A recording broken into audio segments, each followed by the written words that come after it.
छत्रपती शिवाजी महाराज की पंढरपूर नगरपालिकेच्या येणाऱ्या निवडणुकीच्या प्रचार शुभारंभाच्या निमित्तानं उपस्थित असलेले आपल्या राज्याचे ग्रामविकास मंत्री, आपल्या जिल्ह्याचे पालकमंत्री सन्माननीय जयकुमारजी गोरे साहेब यांचं पंढरपूर शहरातील तमाम नागरिकांच्या वतीनं आणि भारतीय जनता पक्ष आणि मित्र पक्षाच्या वतीनं या ठिकाणी मी स्वागत करतो।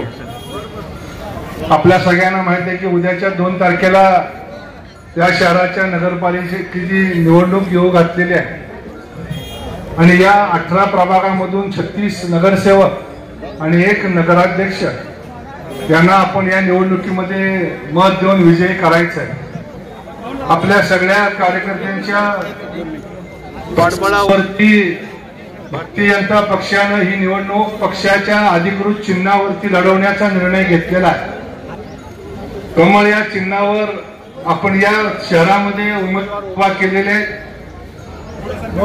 लक्ष्मण सिरसट यांच्या पत्नी श्यामलताई यांना नगराध्यक्ष पदासाठी आपण उमेदवारी दिलेली आहे।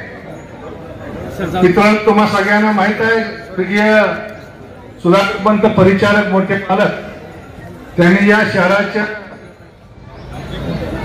चांगल्या भवितव्यासाठी आपल्या आयुष्याची जवळजवळ 40-50 वर्षे या ठिकाणी खर्ची घातलेली आहे आणि त्यांचाच वसा आणि वारसा घेऊन आपण सगळेजण या ठिकाणी काम करतोय। 2016च्या निवडणुकीच्या वेळेस या शहरामध्ये भारतीय जनता पक्ष आणि पंढरपूर विकास आघाडीच्या वतीनं आपण उमेदवार विजय केले, लोकांनी आशीर्वाद दिला प्रचंड मताने। त्यावेळेच्या जाहीरनाम्यामध्ये दिलेली वचनं पूर्ण करण्याकरता आपल्या राज्याचे मुख्यमंत्री, त्यावेळेचे मुख्यमंत्री आणि आपल्या सर्वांचे लाडके देवाभाऊ यांच्या नेतृत्वाखाली आपण सतत गेली 5-7 वर्ष, मधला जर 3 वर्षाचा कालखंड सोडला तर त्यानंतरची 2-2.5 वर्ष आणि आता 1 वर्ष सातत्यानं आपण प्रयत्न करतोय। एका बाजूला देवाभाऊंचं नेतृत्व राज्यामध्ये आहे, दुसऱ्या बाजूला जयभाऊंचं नेतृत्व जिल्ह्यामध्ये आहे आणि या दोघांच्या आशीर्वादावरती आणि पाठबळावरती आपल्याला ही निवडणूक लढायची आहे। विरोधक इथं किती जरी ते नाव आणतात तर या पंढरपूर शहराच्या नागरिकांना 25 वर्षापूर्वी शहर कसं होतं आणि आज शहर कसं हे सगळ्यांना माहित आहे। आज त्यांच्याकडे कुठलाही मुद्दा नाही आहे, मग कुठेतरी खड्ड्याचा मुद्दा काढायचा, कुठेतरी धुळीचा मुद्दा काढायचा आणि ही निवडणूक कुठेतरी वेगळ्या भावनिक लाटेवरती नेण्याचं काम या ठिकाणी सुरू आहे। आपल्या सगळ्यांना माहित आहे या पंढरपूर शहरामध्ये, सोलापूर जिल्ह्यातलं नाही तर पश्चिम महाराष्ट्रातलं हे 1 लाख लोकसंख्येचं एवढं मोठं शहर आहे की ज्या शहरामध्ये सगळ्या पद्धतीने आपली ड्रेनेजची व्यवस्था आपण पूर्ण केलेली आहे। भाऊ देवाभाऊंच्या मदतीनं या शहरातल्या येणाऱ्या वारकऱ्यांसाठी आणि नागरिकांसाठी मग पिण्याच्या पाण्याच्या 18 टाक्या उभा करण्याचं काम असेल, ही सगळी कामं या ठिकाणी आपण पूर्ण करत असताना जवळजवळ 250 कोटी रुपयाचे 25 रस्ते गेल्या 3 वर्षामध्ये सरकार आल्यानंतर या शासनाच्या माध्यमातून आपण कॉन्क्रीटचे डांबरीकरणाचे पूर्ण करतो। भविष्य काळामध्ये पंढरपूर तीर्थक्षेत्र राष्ट्रीय आणि आंतरराष्ट्रीय स्तरावरती नेण्याचे या ठिकाणी आपण काम करतोय। नमामि चंद्रभागेच्या माध्यमातून चंद्रभागा शुद्धीकरणाचं काम या ठिकाणी हाती घेतलेलं आहे।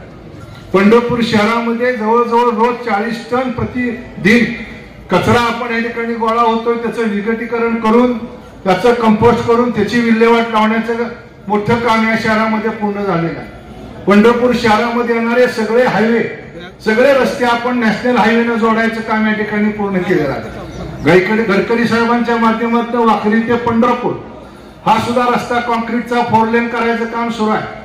सरगम चौकामध्ये त्या ठिकाणी ओव्हरब्रिज बांधायचं काम सुरू आहे। टाकळी चौकामध्ये ओव्हरब्रिज बांधायचं काम सुरू आहे। अहिल्या चौकामध्ये ओव्हरब्रिज बांधण्याचा प्रस्तावित आहे, जेणेकरून पंढरपूर शहरातली जड वाहतूक कशी बंद करता येईल या ठिकाणी आपण बघतोय। या येणाऱ्या वारकऱ्यांना आणि इथल्या नागरिकांना सुरक्षित जीवन जगता यावं म्हणून जवळ 165 CCTVच्या माध्यमातून या शहरातल्या कोपऱ्यावरती पोलिसांच्या माध्यमातून लक्ष ठेवण्याचं काम या ठिकाणी केलं जातंय।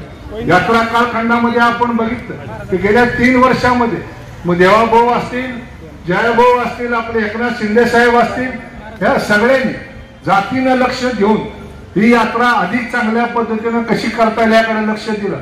खूप मोठे प्रश्न आपण या ठिकाणी सोडवलेले आहेत.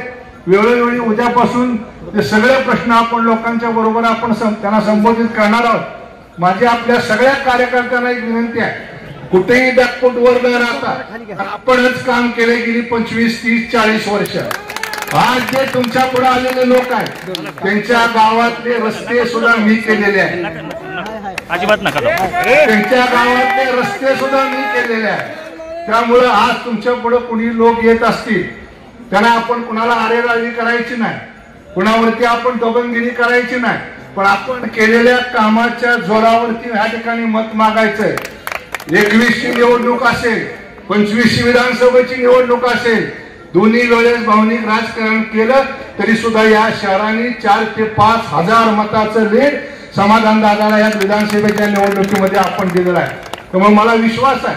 आणि या वर्षी आपण 36 पैकी जवळजवळ माझ्या माहितीप्रमाणे 32 नगरसेवक हे नवे आहेत, तरुण आहेत, ज्यांचं सरासरी वयोमान 40, 45, 50च्या आतला आहे. त्यामुळे नवीन टीम या शहरासाठी आपण या ठिकाणी मैदानामध्ये उतरवले. तुमच्या सगळ्यांचे आशीर्वाद त्यांच्या पाठीमागे असणं गरजेचं आहे. आणि आजच्या या निवडणुकीचा शुभारंभ आपण आज नामदेव महाराजांच्या समाधीपाशी, चोखोबारायाच्या समाधीपाशी आणि आपला भगवान पांडुरंगाच्या या पायरीपाशी आज आदरणीय देवाभाऊंच्या हस्ते नारळ वाढवून आपण शुभारंभ केलाय. आजपासून आपल्या प्रत्येकाने आपल्या आपल्या वार्डामध्ये या ठिकाणी काम करायचंय. दोन्ही खालचं आणि वरचे दोन्ही चिन्ह आहेत. नगरसेवक पदाची कमळ आहे आणि अध्यक्षाचंही कमळ आहे. या तिन्ही चिन्हाकरता आपल्याला या ठिकाणी काम करून देवाभाऊंच्या स्वप्नातलं, या देशाचे प्रधानमंत्री आदरणीय नरेंद्रजी मोदी साहेबांच्या स्वप्नातलं एक चांगलं तीर्थक्षेत्र पुढच्या 5 वर्षांमध्ये आपल्याला या महाराष्ट्रासमोर उभा करायचा आहे, देशासमोर उभा करायचा आहे. आणि त्यामुळे ही निवडणूक महत्वाची आहे. ही निवडणूक कुणाच्या मोठेपणाची नाही, मला काय मिळतं तुम्हाला काय मिळतं याची निवडणूक नाही, तर पुढच्या 5 वर्षांमध्ये आपल्याला हे पंढरपूर कुठं न्यायचंय हे ठरवणारी ही निवडणूक आहे. आणि देशामध्ये भाजपचं सरकार आहे, राज्यामध्ये भाजप मित्र पक्षाचं सरकार आहे.